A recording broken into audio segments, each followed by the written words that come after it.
दूसरा सवाल है, एक लकड़ी का टुकड़ा जिसका द्रव्यमान 2 केजी है, 0.8 केजी का भार का बल लगाने से ठीक सरकने लगता है। इसके उपरांत 0.4 केजी के बल का भार का बल ही स्थिर गति से खींचने के लिए पर्याप्त रहता है। तो स्थैतिक तथा गतिक घर्षण के गुणांक हमें ज्ञात करना है। तो बच्चा हमको यहाँ पर जो दिया है, क्या क्या दिया है, सबसे पहला बात भार दिया है, तो भार तो वही प्रतिक्रिया बल होगा, तो 0.2 केजी है।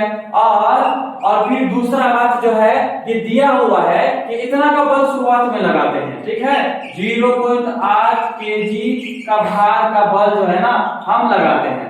फिर क्या बोल रहा है, सरकने लगता है, उसके उपरांत 0.4 केजी का बल लगा बल जो है ना, बल ही जो है स्थिर गति से खींचने के लिए पर्याप्त होता है। यानी अगर जो है ना Fk वाला बल जो है ना इतने सा अगर हम लगाते हैं तो ये जो है ना खींचने के लिए जो है एकदम एलिजिबल था। तो बोला स्थैतिक घर्षण निकाल दीजिए। तो हम लोग जानते हैं, ठीक है, हम लोग जानते हैं, क्या जानते हैं कि स्थैतिक घर्षण बराबर स्थैतिक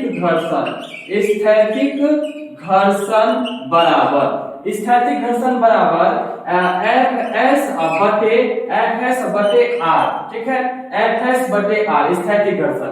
तो यानी कि यहाँ Fs का वैल्यू कितना है 0.8 और R का वैल्यू कितना है 2.0, मतलब इसका तो कुछ होता है ही नहीं। तो ये जो बच्चा क्या आ जाएगा 0.4। अच्छा, इसका तो मात्रक बीमार होता है, ये हो गया आंसर इसका।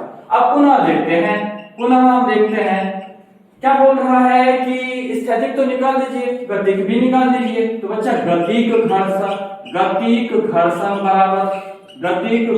बराबर इसके लिए जो फॉर्मूला होगा, उसके फॉर्मूला में जो है Fk बटे R यानी प्रतिक्रिया बल, F बटे R होता है ना फॉर्मूला, बस उसी का।